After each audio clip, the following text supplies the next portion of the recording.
Another bright, sunny day across Acadiana. Temperatures are going to be pushing into the low 80s, even though we had a nice cool start again, with temperatures dropping back into the 50s. Big ridge of high pressure across the nation's midsection. Some unsettled weather on the west coast and the east coast, and we also have our cold front that's draped over the Bahamas, Cuba, down to the Yucatan. We'll talk a little bit more about that and the possibility of tropical weather coming up in just a couple of seconds. Meanwhile, beautiful weather does continue across Acadiana. We do have a bit of an upper level low that's out to the west that's going to swing on by, but I don't think that's going to be producing any rain. Therefore, we'll go with mostly sunny skies today, with temperatures pushing back into the 80s and our winds generally out of the east at 5 to 10 miles per hour.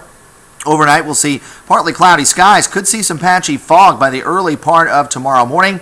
Temperatures will dip back down into the 60s, and it looks like as we go through time, this frontal boundary that's down to the south may interact with more of an upper level low that's coming in from the northwest, and the two of those combined could produce a tropical system maybe over the western part of the Caribbean, which isn't too unusual for the early part of October. Generally, anything that develops there heads toward the northeast into Cuba, South Florida, and the Bahamas. Meanwhile, Tropical Storm Philippe is still hanging on with winds of 65 miles per hour. May intensify a little bit before weakening later this weekend. 87 with sunshine today. Tonight, some patchy fog late as lows will drop back to 61.